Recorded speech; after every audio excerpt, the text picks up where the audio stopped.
Halo, assalamualaikum, Mas Nag. Waalaikumsalam. Hai, lagi ngapain nih? Ini ngaruhin sisa-sisa arang kecil yang serbuk. Itu ya, Untuk tanaman Pak, media tanam. media tanam. Ya, Biasanya apa? Media tanam semua bunga, tanaman atau terbatas? semua tanaman sih. Cuman kalau yang agak besar, misalkan kayak gini kan. Nah, ini untuk anggrek bisa. Oh gitu. Untuk filter sumur juga bisa. Pasti dipilihin. Dipilihin dulu yang agak besar ini. Ini bekas apa sih Mas? Oh, banyak sekali. Sisa-sisa potongan yang sudah dikemas.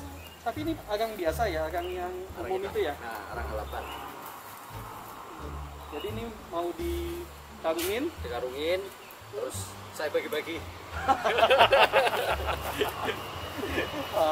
Kayaknya momentumnya tepat. Sekarang lagi bercocok tanam bunga itu kan lagi Iya. naik.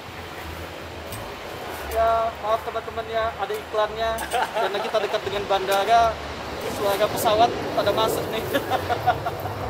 Kalau itu baik. Saking seringnya Mas Nagwarto ini dengerin suara pesawat, hafal Suara mesin jet. ini. Kalau misalkan arang yang biasa dibikin begini bisa Mas, atau memang harus didiamin dulu, dicampurin dengan tanah? Tidak sih sebenarnya arang fresh gitu. Oh gitu. Bedanya dengan kita hanya tanpa arang apa Mas, kalau dari sisi kualitas untuk tanaman? Yang pasti kalau di Kalimantan ini kan kadar asam, tingkat keasamannya kan tinggi. Iya. Nah, dengan menggunakan arang kan bisa airnya lebih basah. Tapi ini yang kalau yang ada ini sudah siap bisa diinin ya, Tinggal pakai aja. tinggal pakai. Kalau mau dicampur tanah juga mudah. Mas, ngomong-ngomong depan tadi aku lihat ada kios jual arang itu. Ya, Nggak ada yang jaga Mas? nggak pakai penjaga. Nggak pakai penjaga. Nah, terus belinya di mana? Tinggal pilih sendiri, ambil sendiri, bayar langsung di lubangnya kasir. Oh gitu. Nah, sudah ada kasirnya di sana. Buka 24 jam. Oh gitu. Yakin ya Mas ya? Ini dari mana sih konsepnya Mas? Awalnya sih pingin beda aja sih. Pingin beda. Yang pertama kan pingin beda. Yang kedua, kadang kalau kita nitip barang ke toko itu kan nanti ada potensi ya saling soal pembayaran kan. Nah, tahu sendiri lah, daripada menimbulkan sesuatu yang kurang pas gitu kan. Akhirnya saya coba pakai konsep ATM arang. Jadi Bapak tinggal pilih yang berapa di sana ya, ada, siapkan uang pas, masukkan ke dalam lubang kasir. Sudah lama nggak? Saya trial uji cobanya itu 3 tahun udah. 3 tahun. 3 tahun baru saya bikin yang kedua. Oh ini yang kedua. Ya, Yang pertama di. yang pertama di Jalan Golf. Oh. Kalau yang di sini udah berapa lama? Ini baru 2 bulan. 2 bulan. Ya. Dan selama 2 bulan hasilnya? Hasilnya sama dengan karena pada intinya kan saya sudah punya pelanggan. Awalnya saya sudah punya pelanggan dulu. Nah, dari pelanggan yang lama itu nanti saya beri kemudahan dengan konsep seperti ini. Nah, Jadi tidak perlu nunggu, ya, tinggal datang ngambil. Atau sewaktu-waktu misalkan habis dari mancing nih. Ah. Bakar jam berapapun kan tinggal kotak aja. Tapi kan ada kotak-kotak. Ada bayar kotak.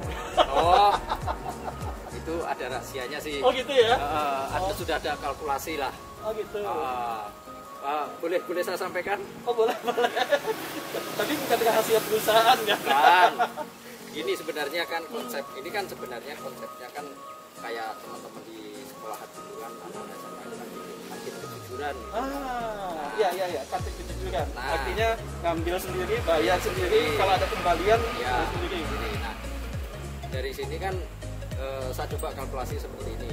Mudahnya kan, misalkan satu hari ada bilang 10.000. 10.000. Nah, 10.000 kalikan 30 hari dalam 1 bulan. 300. Andaikan saya menggunakan tenaga kerja, mau nggak dibayar 300.000 buka 24 jam? Logis ya. logis. Cuman kebetulan produk saya kan arang gitu kan. Artinya orang juga kalau ngambil apa sih ya? Buat apa gitu loh. Tapi alhamdulillah Pak, dari sini ternyata memang masih banyak orang jujur gitu.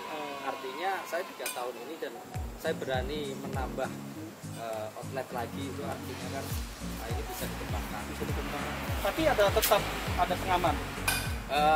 Sebenarnya saya dari awal konsep saya, makanya trialnya uji coba itu saya nggak mau ada pengawasan atau apa. Awalnya seperti itu. Tapi karena saya ingin juga mengedukasi, usaha itu kan bukan hanya tentang untung dan rugi. Betul. Tapi kan ada sesuatu yang harus kita jaga. Ini gitu. soal trust, soal kepercayaan ya. Kepercayaan. Betul. Saya mau beri kemudahan, ya kita sama-sama jalan kan gitu. Cuman ada aja lah yang mungkin kepepet atau apa. Mungkin uangnya tidak sampai dengan yang gitu kan. Jadi akhirnya ambil cuman kurang atau lupa nggak bawa uang, ambil dulu tapi naruhnya lagi lupa. Nah, pengalaman selama ini ada ya? Ada aja. Terus akhirnya awalnya saya itu kan pengen, saya sudah tahu resikonya kan, saya pengen ikhlas gitu kan. Cuman ternyata kita ingin berbuat baik itu tetap ada ujiannya gitu loh. Bukan masalah hilangnya itu, ternyata saya kok merasa ego saya yang diuji gitu kan. Kok diulang-ulang, wah itu saya yang ditantang. Saya nggak tahu melawan ego itu yang susah. Gitu ya. Bukan masalah hilangnya berapa enggak. Betul. Saya coba akhirnya, saya pasang CCTV. Tapi CCTV mainan. Tapi jangan sampai tahu ini. Awalnya seperti itu. Oh gitu. Pokoknya ada baterai, ada lampu, klip. Ada kan jual pasaran kan. Udah, aman. Jangan-jangan malah CCTV yang dia. Habis itu muncul lagi Pak, ada yang ya bayarnya kurang dan lain-lain. Akhirnya saya coba, mungkin karena saya tahu, akhirnya saya wajib mengingatkan gitu kan, tujuannya kan gitu. Saya pasang CCTV beneran yang bisa merekam kan. Ketika ada ketidaksesuaian antara arang yang keluar dan uang yang masuk, baru saya cek. Tidak tiap hari real time saya harus pantau itu enggak. Ketika tidak ada kesesuaian dan terlalu mencolok, saya terbuka. Saya pelajari, nah di situ teknisnya itu rahasia dapur. Oke, siap.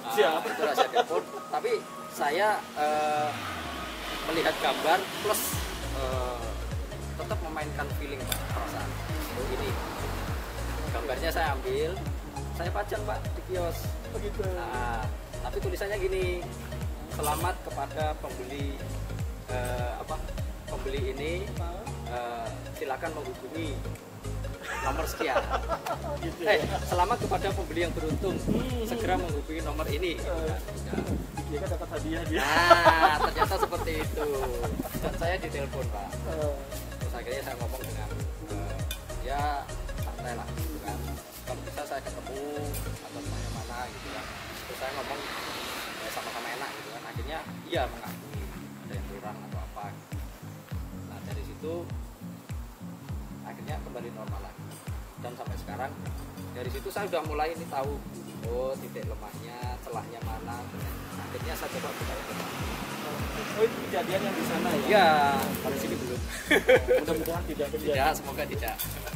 Pengetahuan Mas Radwanto, selain ini di tempat lain juga ada yang menggunakan konsep ini untuk yang sejenis? Belum ada. Belum ada ya? Belum ada. Jadi bisa kita mau mendeklarasikan pertama di Indonesia juga boleh nih. Oh boleh, kalau arang boleh ya. ATM agak pertama di Indonesia. Tapi yang kemarin dapat info juga sih ada yang beras, tapi nggak ngerti mungkin itu komunitas gitu ya. Oke. Kalau beras saya punya dengar. Nah ya. ATM beras. Nah itu. Cuman kalau ATM beras itu kalau nggak salah konsepnya Mas Sobat, yang naruh juga beras, nanti juga jadi sama-sama nih. Bukan dibelikan beras kemudian enggak. Jadi sih yang saya tahu sih seperti itu, tapi nggak tahu kalau yang di beberapa tempat ya.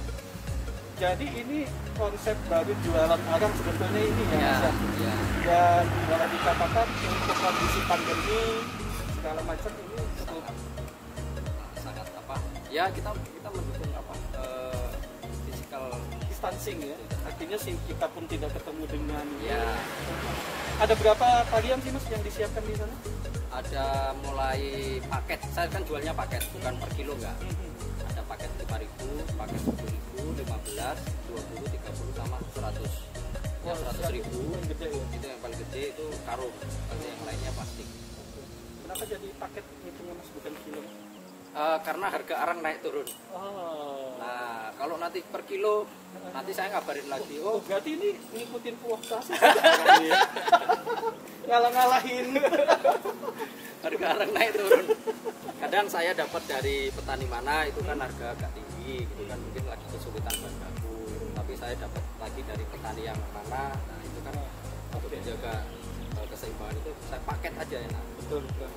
Dan secara umum boleh dikatakan kalau yang 5.000 itu penggunanya untuk rumah tangga.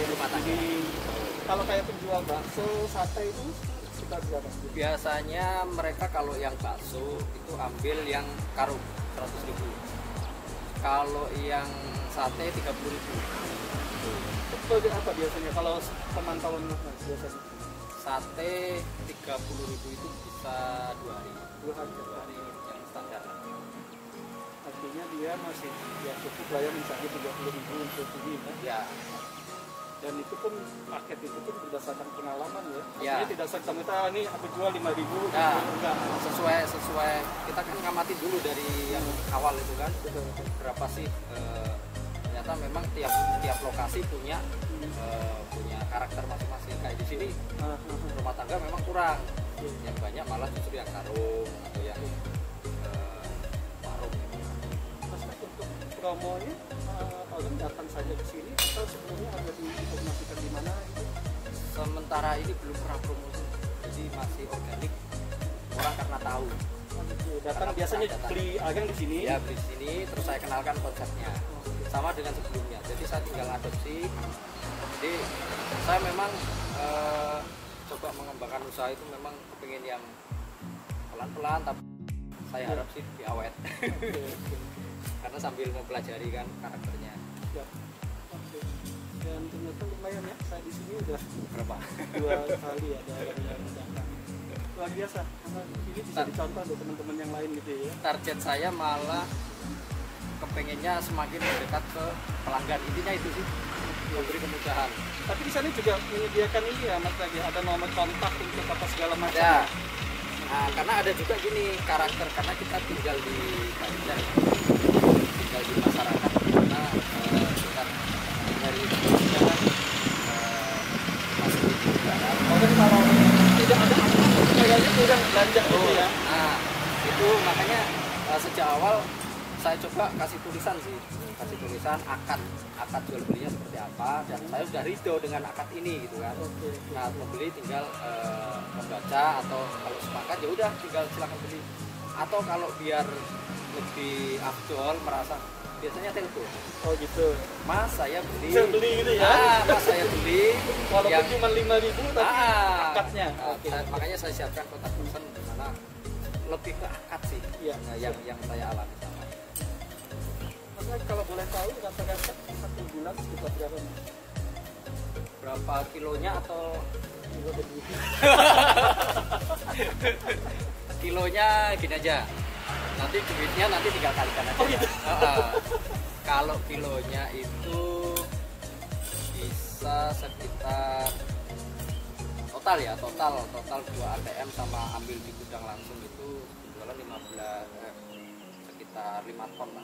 5 ton 5 ton 1 bulan. 1 bulan. Nah, Ini jualan agak. 1 kilonya? 1 kilonya gini aja. Ya, kan, seperti 1 kilonya berapa kan kita tinggal ngitung. 1 kilonya saya paling mahal itu jual 6.000 per kilo. 6.000 per kilo. 6 kali 5.000. 1 bulan ya. Oke deh. Ya, jadi gitu ya teman-teman ya. Hitung sendiri deh ya berapa ininya. Ini baru melayani Kecamatan Landasan Ulin. Yang itu. Ya kan saya belum, hanya masih menjangkau sini gitu. Saya belum, Berarti saya punya peluang kebukaan, Mas. saya belum merambah ke tengah kota. Oke. Tapi kalau secara umum walaupun di sini pasarnya sebetulnya dari sana juga ada ya Mas ya. Ada teman-teman UMKM juga ada kayak Mas Surya. Saya kirim ke sana. Oh dikirim di sana ya? Karena kita teman sendiri kan. Betul. Oke, lagi Mas Tan, terima kasih. Mudah-mudahan bermanfaat ya. Siap. Kalau senang video ini silahkan subscribe, like and share, dan kita nanti akan ketemu lagi dengan teman-teman yang lain. Terima kasih. Assalamualaikum warahmatullahi wabarakatuh.